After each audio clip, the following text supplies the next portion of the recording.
Doctor Arif, Zakir ആരുടെ നാക്കാണ് കടമെടുത്തിരിക്കുന്നത്? യെസ്, എന്നോടാണോ? Yes yes. ഓക്കെ. ഇവിടെ ഇവിടെ ഒരു കാര്യം, തുടക്കത്തിൽ തന്നെ ഇവിടെ ഇരിക്കുന്ന നമ്മളുടെ ഫാദറിനെ ഉപദേശിച്ചുകൊണ്ടാണ് മുജീബ് സംസാരിച്ചു തുടങ്ങിയത്. ഒരു ഫാദറിന്റെ നാവിൽ നിന്നും വരാൻ പാടില്ലാത്തതൊക്കെ പറഞ്ഞു എന്നാണ്.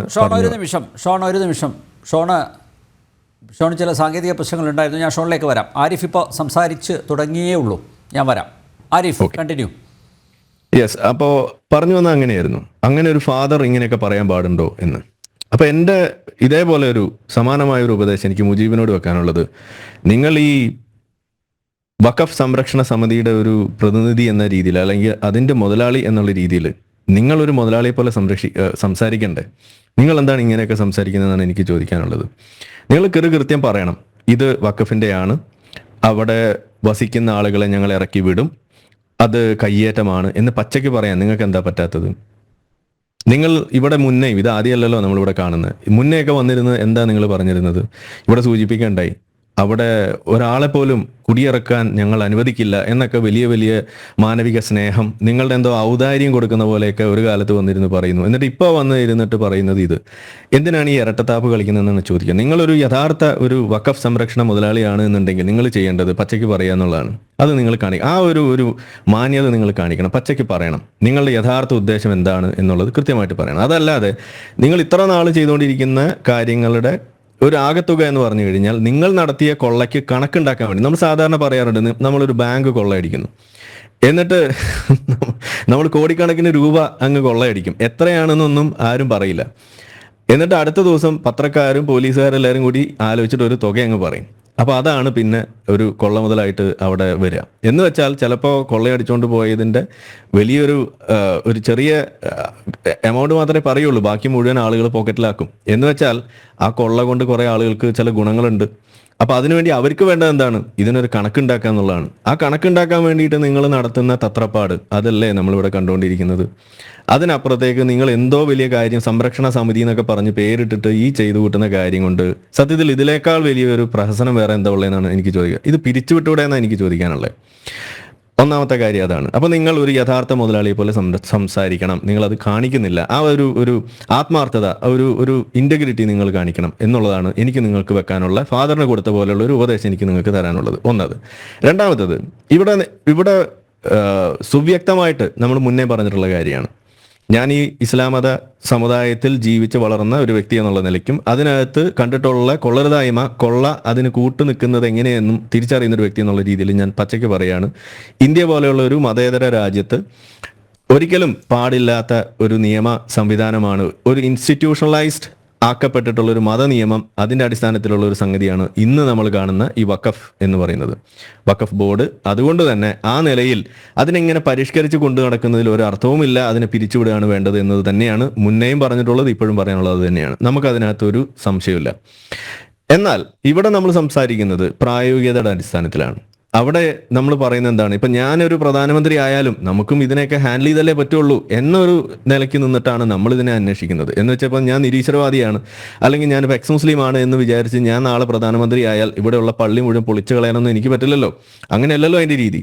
അപ്പോൾ ഇവിടെ ഇതുപോലുള്ള ചില യാഥാർത്ഥ്യങ്ങളോട് ഉണ്ടാകുമ്പോൾ അതിനെ നമുക്ക് അഡ്രസ്സ് ചെയ്തു തന്നെ മുന്നോട്ട് പോകാൻ പറ്റുള്ളൂ. അതിനെന്താ അതിൻ്റെ വഴി? അതിൻ്റെ ആകെ കൂടിയുള്ള വഴി എന്ന് പറയുന്നത് ഇത്തരം നിയമങ്ങൾ, ആ നിയമങ്ങൾ നമ്മളുടെ കോൺസ്റ്റിറ്റ്യൂഷൻ, കാരണം നമ്മൾ ഉയർത്തിപ്പിടിക്കുന്നത് ആ മൂല്യത്തെയാണ്. ആ കോൺസ്റ്റിറ്റ്യൂഷൻ ഉയർത്തിപ്പിടിക്കുന്ന മൂല്യത്തിൻ്റെ ഏതെല്ലാം വശങ്ങളെയാണ് ഇത്തരത്തിലുള്ള നിയമങ്ങൾ അതിൻ്റെ കിരാതമായ വശങ്ങൾ ഉപയോഗിച്ചുകൊണ്ട്, പല്ലും നഖമൊക്കെ ഉപയോഗിച്ചുകൊണ്ട് അതിന് മുറിവേൽപ്പിക്കുന്നത് എന്ന് നോക്കിയിട്ട് അതിനെ നമ്മൾ വെട്ടിമാറ്റുക എന്നതാണ് നമ്മളുടെ ലക്ഷ്യം. അതേ എനിക്ക് ചെയ്യാൻ പറ്റുള്ളൂ. അത് തന്നെ നമ്മളിവിടെ പറയുന്നുള്ളൂ. അതായത് അനിയന്ത്രിതമായ ഒരു അവകാശം, ഒരു അധികാരം, ഇതെല്ലാം വെച്ചു കൊടുത്തുകൊണ്ട്, അല്ലെങ്കിൽ ലഭിച്ചതിൻ്റെ അടിസ്ഥാനത്തിൽ ഇപ്പോൾ ഈ വഖഫ് നടത്തിക്കൊണ്ടിരിക്കുന്ന ഈ കൊള്ള, അത് കേരളത്തിൽ മാത്രമല്ലല്ലോ, അത് ഇന്ത്യയിലുടനീളം നമ്മൾ കേട്ടുകൊണ്ടിരിക്കുന്ന വിഷയമായിട്ട് മാറുന്നു. അതിൽ ഇരകളാക്കപ്പെടുന്നത് ആരാണ്? ഹിന്ദുക്കൾ മാത്രമല്ലല്ലോ, ക്രിസ്ത്യാനികൾ മാത്രമല്ലല്ലോ, മുസ്ലിങ്ങൾ പോലും ഇതിൻ്റെ ഇരകളാക്കപ്പെടുന്ന അവസ്ഥ ഉള്ളപ്പോൾ അവിടെ ഈ തരത്തിൽ ഈ വഖഫിനുള്ള ഇത്തരം മുള്ളും പല്ലും നഖവും ഒക്കെ അതൊരു പ്രശ്നം തന്നെയാണ്. അതിനെ നമ്മൾ തുറന്ന് പറയും. ആ പറയുന്ന സമയത്ത് കണ്ടോ കണ്ടോ നിങ്ങൾ ആ സംഗതിയെ നിങ്ങൾ ഇവിടെ വർഗീയവൽക്കരിക്കുന്നു എന്ന് പറഞ്ഞിട്ട് സത്യത്തിൽ ഇതിൽ വർഗീയത കലർത്തുന്നത് അത് നിങ്ങൾ തന്നെയല്ലേ? അപ്പൊ നമ്മൾ ഈ നിയമത്തിന്റെ പ്രശ്നത്തെ, ആ നിയമത്തിന്റെ ആ പോരായ്മയും അതുണ്ടാക്കുന്ന ബുദ്ധിമുട്ടുകളെ കുറിച്ച് നമ്മൾ പറയുമ്പോൾ അത് മുസ്ലിമിനെയാണ് പറയുന്നത്, അത് ഇസ്ലാമിനെയാണ് പറയുന്നത് എന്ന് നിങ്ങൾ വളച്ചു നീട്ടിക്കൊണ്ട് കൊണ്ടുപോയിട്ട് നിങ്ങൾ അവിടെ തട്ടിച്ച് അതിന് ആ യഥാർത്ഥ പ്രശ്നത്തെ ചർച്ച ചെയ്യുന്നതിൽ നിന്നും തടസ്സപ്പെടുത്തി അതിനെ ചർച്ചയെ വഴിമുട്ടിക്കുക, വഴി തിരിച്ചുവിടുകയും ചെയ്യുന്നത്, സത്യത്തിൽ അതിനെ വർഗീയവൽക്കരിച്ചുകൊണ്ട് നിങ്ങൾ ലക്ഷ്യം വെക്കുന്നത് ഈ ചർച്ച നടക്കാതിരിക്കണം എന്നുള്ളതല്ലേ? അതിനുവേണ്ടിയല്ലേ നിങ്ങൾ ഈ പറയുന്ന മുട്ടിന് ഇത് വർഗീയത പടർത്തുന്നു, വർഗീയത പറയുന്നു, മുസ്ലിങ്ങളെ എന്തോ ചെയ്യുന്നു എന്നൊക്കെ പറഞ്ഞിട്ട് ഇതേപോലെ കിടന്ന് നിലവിളിക്കുന്നത്?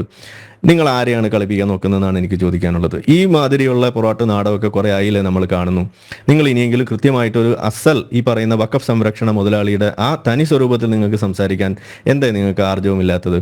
നിങ്ങളുടെ യഥാർത്ഥ മുഖം നിങ്ങൾ ഉള്ളിൽ ഒളിപ്പിച്ചു വെച്ചുകൊണ്ട് നടക്കുന്ന ആ തക്കിയ മുഖം അത് പുറത്ത് ചാടുമെന്ന് വിചാരിച്ചിട്ടാണോ? ഈ പറയുന്ന വഖഫ് ഒരു യഥാർത്ഥ കൊള്ളസംഘം തന്നെയാണ് എന്നുള്ളത് പുറത്ത് ചാടുമെന്ന് വിചാരിച്ചിട്ടാണോ നിങ്ങളത് പറയാതിരിക്കുന്നത്? അങ്ങനെയാണെങ്കിൽ നിങ്ങൾ ഇനി പറയാതിരുന്നൊരു കാര്യമൊന്നുമില്ല. നിങ്ങൾ പറയാതെ തന്നെ ഇന്നിപ്പോൾ നാട്ടുകാർക്ക് മുഴുവൻ ഇത് മനസ്സിലാവുന്ന അവസ്ഥയിലേക്ക് നിങ്ങൾ കൊണ്ടെത്തിച്ചിട്ടുണ്ട്. കാരണം നിങ്ങൾ തുടക്കത്തിലൊന്ന് പറയുന്നു, പിന്നീട് വേറൊന്ന് പറയുന്നു, അങ്ങനെ മാറ്റിയും മറിച്ചും പറഞ്ഞ് നിങ്ങൾ യഥാർത്ഥത്തിൽ എന്താണ് ഉദ്ദേശിക്കുന്നത് എന്നുള്ളത് ഇവിടെ വെളിച്ചത്ത് വന്നു കഴിഞ്ഞിട്ടുണ്ട്. അപ്പോൾ അതുകൊണ്ട് നിങ്ങൾ ഉരുണ്ടുകളി അവസാനിപ്പിക്കുക. നിങ്ങൾ കൃത്യമായിട്ട് പറയാം, ഇവിടെ ഈ വഖഫ് ബോർഡ് ചെയർമാൻ പറഞ്ഞ കാര്യത്തെ നിങ്ങൾ അനുകൂലിക്കുന്നുണ്ടോ ഇല്ലേ, അത് പച്ചയ്ക്ക് പറയാം.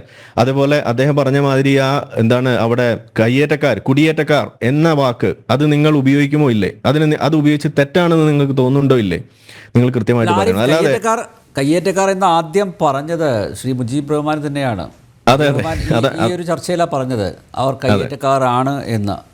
പക്ഷെ ഇതേ മുജീബ് റഹ്മാൻ തന്നെയാണ് തുടക്കത്തിൽ പറഞ്ഞത് ഒരാളെ പോലും ഞങ്ങൾ അവിടെ നിന്ന് കുടിയിറക്കില്ല എന്ന്. അത് നമ്മൾ മറന്നു പോകാൻ പാടില്ലല്ലോ. അതാണ് ഈ സ്വരം മാറ്റുന്നുണ്ടല്ലോ ഇടക്കിടക്ക്. അതെ, അപ്പൊ ഞാൻ പറയുന്നത് ഇത്രയേ ഉള്ളൂ. പുറത്താണ് ആരാണ് സ്വാധീനിക്കുന്നത് എന്നുകൂടി അറിയണം, വ്യക്തമാക്കണം ശ്രീ മുജീബ് റഹ്മാൻ. ഞാൻ രണ്ട് കാര്യം കൂടി പറഞ്ഞ് അവസാനിപ്പിക്കുകയാണ്. എനിക്ക് വെക്കാനുള്ളത് 2-3 ചോദ്യങ്ങളും അവസാനമായിട്ടൊരു കാര്യവും ആണ് പറയാനുള്ളത്. അതായത് ഈ ചോദ്യങ്ങൾ ഇതാണ്: ഈ വഖഫ് ബോർഡ് ചെയർമാൻ പറഞ്ഞ കാര്യത്തോട് മുജീബ് റഹ്മാൻ യോജിക്കുന്നുണ്ടോ ഇല്ലേ, കൃത്യമായിട്ട് ഉത്തരം പറയണം. അതിന് യെസ് ഓർ നോ പറയണം. അത് പറഞ്ഞത് യോജിക്കുന്നുണ്ടെങ്കിൽ ഉണ്ട്, ഇല്ലെങ്കിൽ ഇല്ല, ഇല്ലെങ്കിൽ എന്തുകൊണ്ട് എന്നുള്ളത് നിങ്ങൾ പറയാ. യോജിക്കുന്നുണ്ടെങ്കിൽ അത് എന്തുകൊണ്ട് യോജിക്കുന്നു എന്ന് നിങ്ങൾ പറയാം. അതല്ല, അതോടൊപ്പം നിങ്ങൾ ഉത്തരം പറയേണ്ട കാര്യമാണ് ഈ പറയുന്ന കുടിയേറ്റക്കാർ എന്ന് വിളിക്കുന്ന ആ ഒരു വാദം, അത്തരത്തിലുള്ള ഒരു പ്രയോഗം, അത് കയ്യേറ്റക്കാർ, അത് നിങ്ങൾ ഇപ്പോഴും നിലനിൽക്കുന്നുണ്ടോ, അത് നിർത്തുന്നുണ്ടോ ആ ഒരു പ്രയോഗം എന്നുള്ളതാണ് നിങ്ങൾ പറയാനുള്ളത്. ഇനി അവസാനമായിട്ട് അതിൽ എനിക്ക് പറയാനുള്ള കാര്യം, ഇവിടെ ഈ കുടുംബങ്ങളുടെ എണ്ണം അന്വേഷിച്ചും അതുപോലെ ഇതുപോലെ അവിടുത്തെ സ്ഥലത്തിന്റെ കണക്ക് അന്വേഷിച്ചൊക്കെ നടക്കുന്ന പണി, യഥാർത്ഥത്തിൽ ഈ കണക്ക് നിങ്ങളുടെ കയ്യിലുണ്ടോ ഇല്ലേ? വഖഫ് ബോർഡിന്റെ കയ്യിൽ എത്ര അളവ് സ്ഥലമാണ് നിങ്ങളുടെ കയ്യിലുള്ളത്, അവിടെ എത്ര കുടുംബങ്ങളുണ്ട് എന്നുള്ളത് സംബന്ധിച്ചിട്ടുള്ള കണക്കാണ്. വഖഫ് ബോർഡിൻ്റെതാണ് സ്ഥലം എന്ന് നിങ്ങൾ പറയുന്നുണ്ടെങ്കിൽ വഖഫ് ബോർഡിന്റെ സ്ഥലം എന്ന കണക്കിൽ എത്രയാണ് അവിടെ നിങ്ങളുടെ കയ്യിലുള്ളത് എന്ന് നിങ്ങൾ കൃത്യമായിട്ട് പറയാം. ആ രേഖ നിങ്ങൾ മുന്നോട്ട് വെക്കുക. അത് ആണ് മറ്റൊരു ചോദ്യം. ഇനി അവസാനമായിട്ട് അതിൽ മറ്റൊരു കാര്യം കൂടി പറയാനുള്ളത്, നിങ്ങൾ ഈ പറയുന്ന വിഷയം പറയുന്ന സമയത്ത് ഇവിടെ ഒരു തെറ്റിദ്ധരിപ്പിക്കൽ ശ്രമം നടത്തുന്നുണ്ട്. കോടതി നിരീക്ഷിച്ചില്ലേ എന്ന് ചോദിക്കുന്നു, അതല്ലെങ്കിൽ സർക്കാരുകൾ പറഞ്ഞില്ലേ എന്ന് പറയുന്നു. ഇത് കേൾക്കുമ്പോൾ ആളുകൾ തെറ്റിദ്ധരിക്കുന്നത് ഇവിടെ ഓൾറെഡി ഇത് വഖഫ് ഭൂമി ആണോ അല്ലയോ എന്നൊരു തർക്കം നടന്നു കഴിഞ്ഞിട്ടുണ്ട്, അതിന്റെ പേരിൽ ഒരു തീരുമാനം വന്നു കഴിഞ്ഞിട്ടുണ്ട് എന്നുള്ളൊരു തെറ്റിദ്ധരിപ്പിക്കൽ ആണ് ഇവിടെ നടക്കുന്നത്. അടിവരായിട്ട് പറയാൻ ഇവിടെ നേരത്തെ സൂചിപ്പിച്ചു, അങ്ങനെ ഒരു തർക്കം ഇവിടെ നടന്നിട്ടില്ല. അതല്ലായിരുന്നു ഇവിടുത്തെ പ്രശ്നം. അതുകൊണ്ട് തന്നെ ഇത് വഖഫ് ഭൂമിയാണ് എന്ന് സ്ഥാപിക്കുന്ന തരത്തിൽ ഒരു നിയമമോ അല്ലെങ്കിൽ ഒരു നിരീക്ഷണമോ ഇതുപോലെ ഒരു കോടതിയോ അല്ലെങ്കിൽ വേറെ ഏതെങ്കിലും സ്ഥാപനമോ നടന്നിട്ടില്ല. തർക്കമുണ്ട് എന്നുള്ളത് മാത്രമേ സമ്മതിച്ചിട്ടുള്ളൂ. അതല്ലാതെ ഇത് വഖഫ് ആണ് എന്ന് സ്ഥാപിക്കുന്ന തരത്തിലുള്ള ഒരു നിരീക്ഷണം ഇതുവരെ ഉണ്ടായിട്ടില്ല. അപ്പോൾ അത്തരത്തിലുള്ള കള്ളം പറഞ്ഞുകൊണ്ട്, നുണയില്ലെങ്കിൽ ഇത്തരത്തിലുള്ള ഇസ്ലാം ഇല്ല എന്ന് നമ്മൾ പറയാറുണ്ട്, നിങ്ങളാണ് നമ്മളെ കൊണ്ട് പറയിപ്പിക്കുന്നത്. വഖഫ് എന്ന് പറയുന്നത് നിങ്ങൾ വിശ്വാസത്തിൻ്റെതാണ് നിങ്ങൾ പറഞ്ഞ സ്ഥിതിക്ക് ഞാൻ അവസാനം അതാ പറഞ്ഞു വെക്കുന്നത്. വിതൗട്ട് ലൈസ് ഇസ്ലാം ഡൈസ് എന്ന് നമ്മൾ പറയാറുണ്ട്. അത് തന്നെയാണ് നിങ്ങളിവിടെ വീണ്ടും വീണ്ടും തെളിയിക്കുന്നത്. അപ്പോൾ അതുകൊണ്ട് നിങ്ങൾ കൃത്യമായിട്ട് പറയും, മതേതര രാജ്യമായ ഇന്ത്യയിൽ ഇത്തരത്തിലുള്ള ഒരു കാടൻ രീതിയിൽ ഒരു മതത്തെ നിങ്ങൾ ഇതുപോലെ സംരക്ഷിക്കാൻ, ആ നിയമത്തെ നിങ്ങൾ ബാക്കിയുള്ള ആളുകൾക്ക് ബുദ്ധിമുട്ടുണ്ടാക്കുന്ന രീതി, മുസ്ലിങ്ങൾക്കടക്കം ബുദ്ധിമുട്ടുണ്ടാക്കുന്ന രീതിയിൽ ഇവിടെ നിലനിർത്താനും വേണ്ടിയിട്ട് വാദിക്കുന്നതിൽ എന്താണ് നിങ്ങളുടെ ചേതോവികാരം? ഇതാണ് എനിക്ക് അറിയാനുള്ളത്. സമാനമായ രീതിയിൽ മറ്റ് മതങ്ങൾ ഇതേപോലെ സംഗതിയുമായിട്ട് വന്നാൽ അവരതിനു വേണ്ടി വാദിച്ചാൽ, പോത്തിനെ തിന്നരുതെന്നോ അല്ലെങ്കിൽ മറ്റെന്തെങ്കിലുമൊക്കെ പറഞ്ഞാൽ അത് അവരുടെ മതത്തിന്റെ അവകാശമല്ലേ എന്ന് പറഞ്ഞ് നിങ്ങൾ അതിനെ വകവെച്ച് കൊടുക്കുമോ ഇല്ലേ? ഇതും കൂടി ഒന്ന് ആലോചിച്ചിട്ട് പറഞ്ഞാൽ വളരെ ഉപകാരം. ഓക്കെ.